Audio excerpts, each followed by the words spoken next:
welcome back to Tales from the Forecourt. Today's story takes us back to the beginning of 2021. We're in the midst of the COVID pandemic and we just enjoyed our first COVID Christmas. The team had recently expanded. Now Jack joined Car Quay to help clean and prepare vehicles. Within literally 7 days of starting, his cheery disposition and his smiley face won over customers, and he immediately joined the sales team.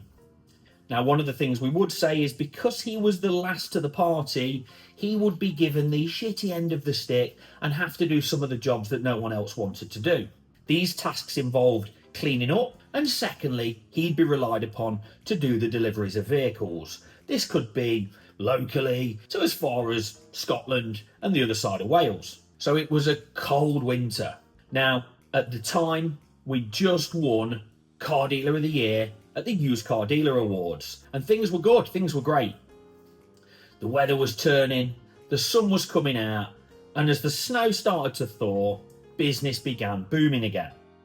I was out in force, trying to buy as many cars as possible, doing my research, and I saw this particularly interesting looking Ford Focus available at G3 auctions. Yes, it looked like it had been chavved up a bit. Yes, it had bronze wheels. Yes, it had bonnet vents added, but I thought this thing is not going to last long. So I went and bought it and advertised the car straight away, like I always do before they arrive. And typically, within 2 days of advertising the vehicle, we took a deposit on it from a local guy based in Alveston. We quickly rushed the transport company to get the car picked up. We got it back on site, and the guy came and viewed it. Now, at the time, there was an engine light on and it did need a few bits and pieces doing, but sales team got a deposit off him on the promise we'd have it ready for the weekend. The guy said he was fine with the bits and pieces. As long as we got everything sorted, he'd be happy to go ahead with the car. Fast forward to Friday, gentleman's due to pick it up on Saturday, and we'd not spoken to him all the way through the week. So again, we tried to call him to confirm the time he would be coming and to bring all his documentation, paperwork, and everything he was going to need to make sure he could take the car on the day. Again, he didn't answer the phone. About half an hour later, an email came through. And typically on the email, it said, "I'm really sorry. Sorry. I can't go ahead with the purchase of the vehicle. You won't believe it, but I've been made redundant this week. Is it possible for me to have my deposit back?" Now again, if you're in the motor trade, you will hear every excuse in the book why somebody doesn't want to go ahead with a car. Yes, we'll be a little bit annoyed for a minute, but not half as annoyed as when we hear the line of excuses that we often get. Some of the excuses we hear are, "I've been made redundant," and you kind of sometimes think in those situations, okay, no problem, send me your redundancy letter and I'll refund your deposit. Sometimes people will tell you, "My granddad's been bitten by a venomous snake. Was bitten by a snake. And because of that, it wouldn't be right for me to change my car at the minute." At which point you say, "Can you let us know what ward he's on at the local hospital, because we want to send some flowers?" Again, the silence is deafening. We had one guy who rang to council one day and told us, "I can't go ahead with the car because my mum's died. Can I have my deposit back?" And you're kind of thinking, okay, fine, send the deposit back. This particular customer, 12 months later or 1 year later, actually came and bought another car off us, left a deposit. Guess what happened? A week later, he no-showed and he cancelled. Guess who rang up to get his deposit back? His mum. His mum, back from the dead, rang up and said, "Can my son have his deposit back, please? He's changed his mind and he doesn't want to go ahead with the car." We're like, we're talking to a corpse. But anyway, just tell us you don't want the car, guys. But anyway, I'm digressing. So the vehicle gets put back up for sale. 3 days later, the phone rings. I took the call, and within 1 minute and 45 seconds, I'd agreed a deal, I'd taken a deposit, I'd valued a part exchange, which was a slightly older, beat-up Range Rover Sport, and I'd agreed to deliver the car to Mansfield. I am a little bit chaotic. I'm not the most organised guy in the world. No shit, Sherlock. So, took the customer's details and agreed we'd deliver it 2 days later. Customer rings, "Can you let me know what time the car's coming, Jamie?" I was like, shit. "It'll be with you for 6 o'clock tonight." See Jack. I thought, Jack's going to deliver it. Jack's going to do the delivery. No problem at all. So I pulled Jack in the office, like, Jack, got a delivery for you after work. Oh, am I out on a date tonight? I'm meant to be going out on a date. I'm like, don't worry, I'll let you go early. You're still going to have plenty of time to get to your date, and you're going to be able to rock up to your date in a Range Rover Sport. In a Range Rover Sport. You're 21, man.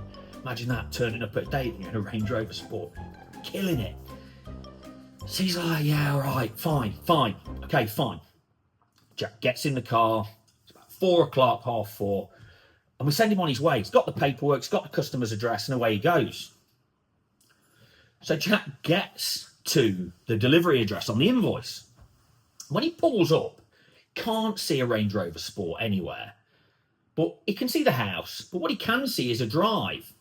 And he pulls onto the drive next to a blue Ford Focus ST2 on a 60 plate. He thinks this is odd. But anyway, gets out the car and he can see someone at the curtains. And as he looks at the curtains, it's almost like the person drops down. But they're hiding. Jack's thinking, this is odd, but, doesn't think anything else of it. Heads to the front door and knocks.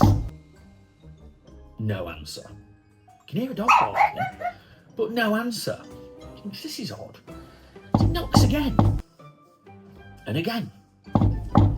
No answer. No one there, but there's a dog going wild. So he gets his mobile out, sees the number on the invoice, and rings it. He can hear the phone. He can hear the phone inside ringing. And as it starts to ring, the call gets deaded. So he tries it again, rings, and again the call gets deaded. At this point he's thinking, what is going on? This is weird. So he comes and gets back in the car and rings me at work. It's like, Jamie, I'm at the address. I've tried knocking. I'm sure there's somebody in there, but they're not answering. I've tried ringing them and they've deaded my call. I can't see the Range Rover Sport anywhere. What's going on? So I've logged onto the system and I've realised I've not updated the details on the system. I've got the new customer's details written in my diary, but I forgot to put them on the system. So Jack has turned up at the guy who cancelled on the car's house, and he's trying to get in there and try and give him his car. So obviously the guy's inside the house freaking out, thinking, why is that car being delivered here? They can see my new car on the drive. They clearly know I've not been made redundant. I've bullshitted to them, and I just went and bought a blue one from another dealer. What do I do? Why are they here? So as I've realised this, I start crying with laughter. I am crying with laughter. I'm Jack's like, what? I'm like, Jack, the guy who cocked on the deal, you're at his house. He's like, fucking hell, what are you doing to me? Honestly, it's hilarious. He's crying with laughter, I'm crying with laughter, and there's a guy sat in the house, obviously twitching in the corner, terrified, thinking, what are they here? So I've given Jack the details of the correct customer. I said, you need to get to Mansfield quick, you're going to be late. Jack's like, I'm going to be late for my date. I'm like, listen, it's fine. You can turn up in a Range Rover Sport. Everything will be great. So off he goes. About an hour later, he turns up in Mansfield and pulls up, and it's a bit rough where he is. It's a little bit ropey. And he's greeted by a guy with a rollie on. Right, how you going on, youth? Jack's like, all right. Yeah, he went, so pulls up. Do you want to have a drive? Nah, be right. Range Rover's there, as described. Jack took a quick look round. He's like, oh no. Anyway, the guy's like, right, follow me around the back. You've got to get nip to the garage and we'll get you the dough. So Jack's followed him up the street, round the back, round to this kind of lock-up, and Jack's like, this is feels a bit ropey. But anyway, gets in there and so Jack puts the paperwork on the side. The guy's like, I'm just going to get the money out of the cupboard 1 minute. And anyway, as Jack's there just looking through the paperwork, and he didn't want to look because obviously the guy's going in his cupboard to get the cash out, he can hear the noise of running water. So naturally he turns around, and unbelievably the guy's flopped his penis out and he's taking a piss in a bucket in the corner of his garage. Jack's like, what the fuck is going on? I didn't know where to look. So he just carries on looking at the paper, making a bit of small talk. Anyway, the guy hears the zip go back up, cupboard open, comes over with a pile of cash. Like, he's not washed his hands or anything. Do you want to count it, Youth? And Jack's like, yeah. So Jack's took the money, he stood there counting it out. This piss stained wad of cash. Counts the money out, it's all there. Right, Youth. And Jack's like, please don't stick your hand out, please. And then the guy's hand comes over. Thanks, mate. Jack's like, oh no, I've got it there. Shakes his hand, gives him a doubler as well, like 2 hands round it. Really happy, thank you very much. Jack's like, oh Jesus. So they've gone back out, back onto the street, and he's gone to get in the Range Rover. And the previous owner's like, oh, you can't get in the driver's door. There's an issue with the lock. Don't worry, I told Jamie about it. He knows all about it. He never told me about that lock. But it is what it is, it's fine. So Jack's had to get in the passenger side. Anyways, he's opened the door. Oh, the hit, the smell. Like an ashtray. Like one of those smoking areas at the airport. It's just like, oh, stale cigarette smell. The roof lining is stained yellow with nicotine. He's had to get in, clamber over the ashtray, loads of rollies and stuff in there. Got into the driver's seat, pulled the door shut, give the guy away. Anyway, turns it on. Blowers are on. It's got a shower of ash coming at him. Anyway, the guy just, thanks mate. Jack just goes to pull the window down just to say thanks and to obviously get a bit of fresh air. The electric window doesn't work. It doesn't work. Jack's like, oh, he puts the belt on as well.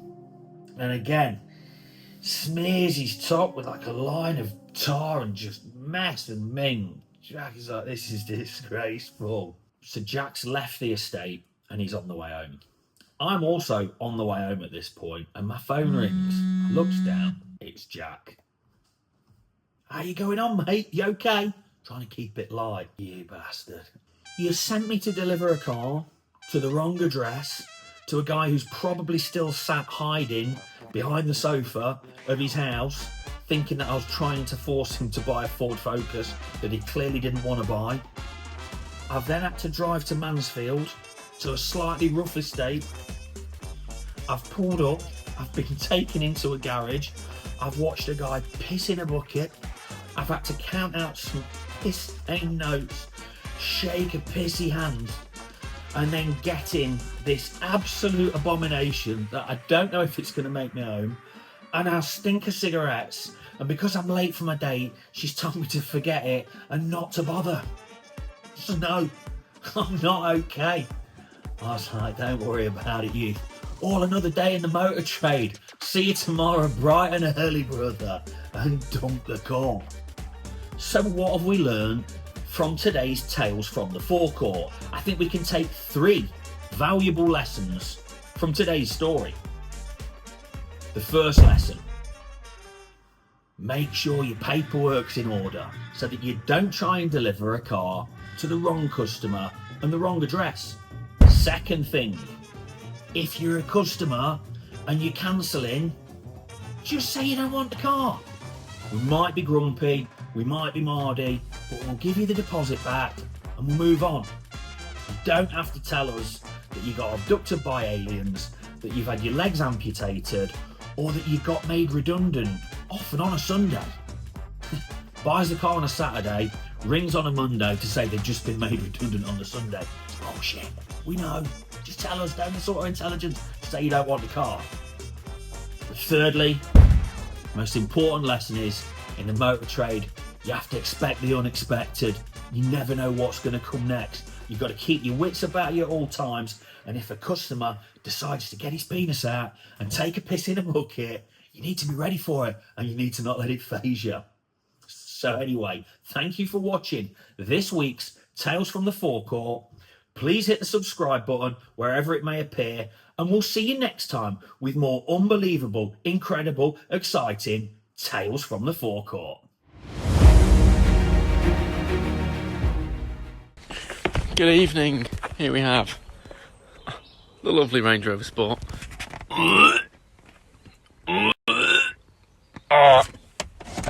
Yeah, it's a nice one, ladies and gentlemen.